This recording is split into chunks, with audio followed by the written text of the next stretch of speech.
Mojoholics, welcome to Inside Watch Mojo, episode 7. Welcome, Ash. Hello guys, how are you?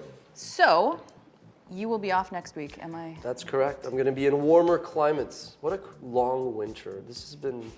I feel last year was colder for like a few days, but this year it's just been constantly painfully cold. Like all of 2015 has been, I mean, in Fahrenheit, negative territory, I guess, or like single digit territory. And in I think it's Celsius, negative, it's been like minus 20 every day. Yeah. It's horrible, horrible. So that's fun. Yeah.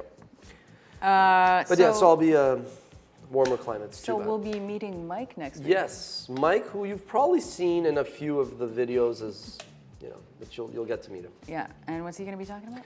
Well, Mike does a lot of things, but Mike basically manages our team of freelance writers. So a lot of you guys who've submitted an application to write for us have probably dealt with him. Right. And I think what we'd love to do is go through like the do's and don'ts, best practices of writing for us, because we do get a lot of inquiries, and the more streamlined things are, the more we can produce. Right. So last week you mentioned something about new office space. Yes, so when we moved into, this is our third office in the history of WatchMojo. We've been around forever, 9 years. So this is our third office. We've been here for maybe 2 years. When we moved here, we were 8-9 full-time people. This is like about 2,500 square feet. It's not huge, but we like it. But now we're 20 people in the office. So you could imagine we're starting to feel like sardines once in a while. These people are not extras, although they're good looking like actors. They are actually working, or basically pretending to work. So we ended up securing a couple thousand square feet just underneath us, which is perfect. And that's where we're going to be shooting. So in like a month or two when we're shooting this, you won't see these good looking people behind us. So we could fire them all basically. No, I'm kidding. So we're going to have the luxury now to do other things. We had discussed a video game show. We're going to start tinkering with that, dust off all the notes we had, and just gives us freedom to do a lot more. And if we wanted to hire more, then we can also just, you know, have production upstairs, business downstairs, et cetera, et cetera. Are we getting the fireman pole? We could, because I think it's literally downstairs, but I need to work out a bit to make sure I could climb back up. Yeah. Going down will be easy. It's the coming up that's Think of that. Something else that happened this week, the awkward trailer. How did people react to that? Well, did you read the comments? No, I don't. I stopped reading. You stopped reading the comments. No, people liked it. I mean, especially because I'm a terrible actor, so I'm like, I'm not even convinced. I thought you were actually pretty good. No, I thought you were very good when your line there about, oh, you heard Matt's doing VO. I thought you guys nailed I can be it. convincingly You bitchy. can be very convincing. So no, I mean, I think some people thought that we were gonna do a bunch of awkward moments, more like, you know, but it was really just a kind of quirky, irreverent intro to set up a lot of top 10 lists on awkward strip shows, kissing scenes, like basically still movie and TV highlights. A lot of people a few people were like, oh, this is like Office Canada. Yeah, it is basically, that was kind of the joke. We weren't beating around the bush there. Some people said you're trying to copy BuzzFeed. I don't have time to watch BuzzFeed, but I'm guessing they do something similar, or maybe they just do awkward lists. In any case, and some people ask, should we do this more often? I mean, it's no mystery. We used to do skits and whatnot. We may do more of these. I mean, there's a lot of awkward moments in the daily office, you know, day in, day out operations. Sure. Although, it's not that common that people walk in on people in the bathroom. It does happen. It does happen, but usually it's planned. And no, I'm kidding. That's just it's not update on the women's brand, which is something we keep kicking around. Yeah, so we produce content that, for all intents and purposes, the ladies and the gentlemen like, but our audience is about 80-90% men. Now we have we generate 180 million views each month, so even 10-20% of that is a big number generated by the gals. Most of our content, I think, works for any gender, any race, any ethnicity, and all that. It's kind of global. There's a global appeal to it. The example I use, though, is like if you do workout songs. The 10 songs that a dude is going to listen to might include Megadeth and Eminem. And sure, there's a lot of female fans of Eminem and Megadeth, but there's a good chance that, like, not to be stereotypical, that girls are going to listen to 5, 6, 7 different songs, right? Workout. Like, what would be your top 3 favorite workout songs? I can't even tell you. There's this Elton John song that's kind of poppy, and I like that one just because it's a good like speed, but. Like Elton John, I love Elton John, don't get me wrong. I would never listen to Elton John when I'm working No, I out. know. I would not put that on a list. No, but my point is, you could, if you were to sample 100 ladies and said, what are you listening to when you go to the gym? It'll be very different than what 100 Probably like guys. Britney Spears songs or something. You said it. I don't want to be stereotyped. Yeah. I'm guessing it's a Rihanna, Britney Spears, Nicki Minaj, whatever. Okay, well. Maybe not Nicki Minaj. I wouldn't go that far, but. But you get the point. Like, guys listen to different things, and same thing with movies and songs, and so there is a merit to at least exploring that. Now, we've been kicking around that idea, and on last season when we had Watch Mojo FAQ, we asked the Mojoholics. Most of them said, it ain't broken, you don't need to fix it. But so I was in New York last Friday. Oh my God, it was so cold. And I was meeting a media company that is basically, a big, well-known media company that has women's brands. And they were very impressed with what we've done, and they wanted to know if we want to partner with them to do Watch Mojo, but another version for the ladies.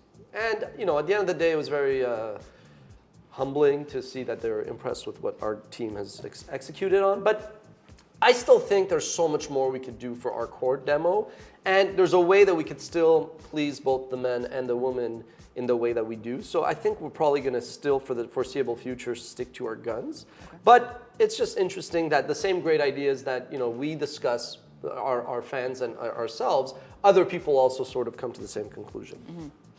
So this week we had someone write in to ask us if they could translate our clips and upload them to their own YouTube channel. Yeah, so this is a very common question we get. We really are humbled that we have such great fans, and it's kind of great that some of you guys want to take on that undertaking. We have started through the YouTube platform to allow the Mojoholics who speak different languages to add transcripts in other languages. Okay, we're trying to do that in a streamlined way, not too chaotic. The thing is, first of all, to be realistic, no media company would be okay with people taking videos and just putting them on their own site. But there's also a nuance, and I do want to just be direct to explain why. Mm-hmm. As a media company, all media companies need to get certain insurances. This is a bit like inside baseball, but I just want to explain it because then we'll link back to this because we get this like 5 times a week. So we get certain insurances because God forbid we make a mistake when talking about Brad Pitt, for example, and saying in his biography that he used to be a member of the KKK, there you go. Obviously not true. But let's say we make an honest mistake. We do that, Brad Pitt's people sue us for defamation. We need to have certain insurances to make sure it was an honest mistake, let's say. We get those kind of insurances because we don't let just anybody upload their content to our site, and we don't let people randomly take our videos and put them elsewhere. So imagine if a Mojoholic who means well takes one of our content, one of our videos, and makes a mistake while translating. Honest mistake, but Angelina Jolie goes from being the sweet gal that she is saving people in Africa to a warlord who is exploiting gold mines in Africa. Oops. One little word, emphasis on the wrong syllable. Right. Everybody's screwed. Watch Mojo has a big problem on its hands. So I know it sounds like, oh my God, this is when you run a media company, these are all the things you have to worry about. So for those reasons, now imagine if you hate Watch Mojo and you take one of our videos and you say that Hitler was a great guy and we're like, oh my God, other bigger problem on our hands. So for that reason, no, as much as we want our clips to be entertained by people who don't speak English, and we're making that possible through YouTube, and our community manager, Kenneth, who's been on the show last year, he explained how, and we'll add a link to how that could be done. Unfortunately, just for common sense purposes, and we do run a business here, we can't really allow you guys to just take our videos and randomly put them anywhere. Right. Do you want to go over the new My Watch Mojo mods? Yeah, so you can now update, you can now follow other users. So let's say if you want to follow Rebecca when she's producing, what are you working on? Oh, we'll talk about that in a bit. There. Okay, so let's say you're working on a given topic right. and you want to follow and help her make the list even better. You could follow her, but you could also follow fellow Mojoholics if you see that Joe in Denver comes up with these great lists and you want to follow to see what he's suggesting and compare notes, you can. But we also now want you guys to add your top 10. It's not a top 10 list, it's really just the 10 things you're into, passionate about, or an expert in. So like I said, bad example, but like mine would be 80s hard rock, sports, trivia of all kind, travel, history, certain things that I'm well-versed or passionate about. And then I think what we're going to experiment with is, let's say one of our Mojoholics is a stamp expert. If we then wanted to do Philatelist, I believe is the word for that. There is. Okay, I was like, is that a profile of a user? So let's say we wanted to do top 10, most valuable stamps or top 10 most, I don't even know. hard to find stamps. I don't know. If we would then want to use that tool to get the stamp experts and connoisseurs to chime in to make sure our list is kick-ass. Because what we don't want to do is put out a list that we think is well-researched and on the ball, and then the philatist, whatever, comes out and bashes us saying, you guys suck. Yeah. Some guy on Twitter was like, WatchMojo, again, messes up a list, gets it wrong. And I was like, that's because we want to go into meteorology and get that wrong as well. All right, sorry, bad one. So while you guys are playing around with the new features, you should vote on some suggest pages that we need help with, like these ones. Another top 10 anime theme songs, top 10 horror-based anime, and top 10 movies with massive civilian casualties. Massive civilian casualties. That makes me think of Man of Steel, which I actually liked a lot. One of our colleagues, Derek, disliked that movie. And the thing that's funny is I was like, we're having a discussion. I'm like, why? It was like, for what it was, I thought it was pretty good. It's like, it makes no sense. They're having a massive fight, destroying everything, every building.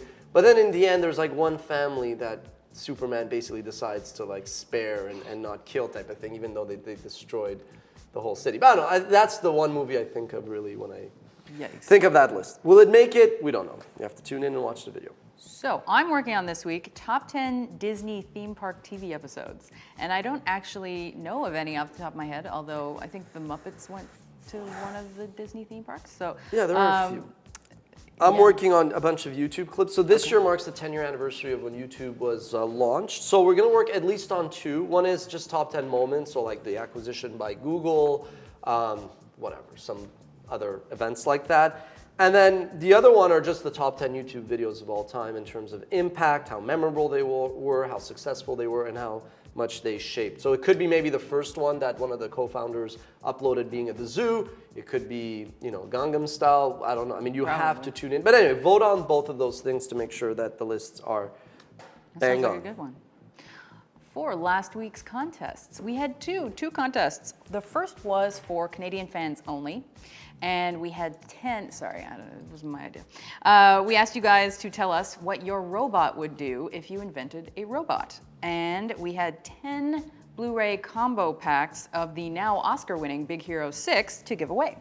Now, we can't read all the tweets that we got, but here are some good ones. Mathieu at Insomnio Vivo said, Aquardo, or Awkwardo, the robot designed to diffuse awkward silence or moments in any given situation with the best dance moves. Travis at Truant Simpson, my robot was simply used to feed me snarky / sassy retorts and witty one-liners to exit a room with. And finally, Eric at Rick with the Hair. If I had a robot, I'd program the little guy to pop up at random points in the day and give me high fives to the Power of Love song. What happened to Death and Destruction? I mean, I'm kind of disappointed. They were good, but come on. I like these ones. But wait, as I mentioned, we had two contests, and the other one was for everybody. So, the world. In honor of the SNL 40th anniversary, we asked you guys to tweet us your favorite Saturday Night Live quote. Do you have a favorite Saturday Night Live quote? Yeah, it's probably the most memorable ones, the ones you get. I want to ask you your favorite skits, though. Oh, okay. Because I think more of skits for some reason than quotes. Okay, well, I picked the winner, so this is going to make me look biased, but I like Celebrity Jeopardy, classic. Of course, yes. I like Bobby and Marty Culp, which was Anna Gasteyer and Will Ferrell doing the couple singing, because I just like the music. No? I wasn't a huge fan of that. Oh, I love that one. It was okay. I always love the political debates. Okay, yeah, those are good. Celebrity Jeopardy I would list as well. There's two that are kind of way back. I just want to quickly. One had Kirstie Alley. She was the guest host. This is way back. With Kevin Nealon, and they were on a date. They went to this restaurant, Il Cantore, and it was basically like all the staff starting to, try to pick up Kirstie Alley. Very awkward. It was a very long time ago. It was a very long time ago, like late 80s. No, probably early 90s. And then the other one, this one I can't find anywhere online, no matter how much I try to look for it. It was Dysfunctional Family Feud. Oh, yeah. That was the best. Chris Farley, probably one of his funniest ever. If you could find that somewhere on sites that shall remain nameless, that one is just going to crack I've looked you up. everywhere for that, and I have not found it. Oh, Chippendales is also very fun. Chippendales is good too, yeah. So a lot of you guys seem to like the cowbell sketch, which is also a classic, obviously. Of course. But because of my bias, we had to give it to @Jesse Coca-Cola, who gave us this. I'll take the rapist for 500, Alex. Celebrity Jeopardy. And I just wanted to do my fake Sean Connery impression, so that's why he won. Anyway, to everyone who won both contests, be sure to email us at contest@WatchMojo.com to claim your prizes and to send us your shipping information. Now on to this week's contest. As you can imagine, we're pretty sad to see Jon Stewart leave The Daily Show later this year, but... Are you really? Was it still that entertaining Okay, in the last I'm not few gonna lie to years? you, I don't watch it. I mean, I have watched it, I've seen it live. I went to see a taping of it, but I think he's just important to That's it. the political discussion that's going on. Jon Stewart, if you look at his run, the first half was probably more influential than most news, people and comedians. I think what happened is in the second half, the show kind of, had amazing moments, but the show kind of started to go off the rails a bit. I didn't watch it that much anymore. And I think what he saw, I could be wrong, no one really knows what he's going to do next, and I think he could do anything. He's brilliant, very funny, very smart. But I think he probably saw that, Fallon's come back, and he started to kind of reinvigorate Tonight Show. Letterman's on his way out. Kimmel's still there doing his thing. There's Conan O'Brien and all that. I just think he got a sense that he didn't want to stay when the show would get too stale. So I think most people are just, when they're like, oh my God, we're so sad, they're probably talking about the overall tenure he had. I don't think the last few years the show was as good as it was early on. But yeah. We'd kicked around the idea, even when Letterman was announced that he was leaving, we'd kicked around the idea of doing top 10 replacement hosts. Now, why is it that we decided to the thing with the Letterman was this, by the time we kind of discussed internally who would be on the list and kind of said, okay, do we do it or not? His replacement was announced. Yeah. So it would have been a bit weird, top 10 people who could have been the host. And then the same thing here, that video would have such a short shelf life and you could spend, 100 hours researching it, prepping it, and then, the news is announced that somebody is going to take a slot. So we kind of shy away from that. I think what we did when the Letterman story was in the news is we did just top 10 late night hosts. Yeah. Well, we actually did daytime and late night, but yeah. Daytime and who do you think could replace him or should replace him? Jon Stewart. Yes. Jon Stewart himself. No, I mean, you meant Jon Stewart. Not Yes. I don't know. I heard Tina Fey's name knocked around, but then she wouldn't be able to do other things, so I'd be like, no, I don't want that. Yeah, Tina Fey makes actually a lot of sense. People said Chris Rock. I don't think that would work. I think Chris Rock, like Jon Stewart, was really good at blending humor with politics. The problem is, I'm a huge Chris Rock fan. It wouldn't work because I think Chris Rock's hardcore fans would find him doing the Jon Stewart shtick being a bit too defanged and too mainstream and too PC. Chris Rock doesn't come out and say, drop F-bomb. I mean, he does swear and say crazy stuff, but he's more subtle, but he's actually quite hardcore in some of the stuff he says. And I just don't think that, mainstream America tuning in would go for that. So it would be kind of a fail for the viewers, and it would be a fail for what Chris Rock fans want, which they want more his edgy, half the stuff he says sounds crazy. And when you're kind of reading it in a news article or listening to, his stand-up kind of fits, but I just don't see that working on prime time, frankly. So where are we going with this? That's the contest this week. There you go. Tweet us who you think should replace Jon Stewart with the hashtag WMQuestion, and the winner will receive a prize. See you next week.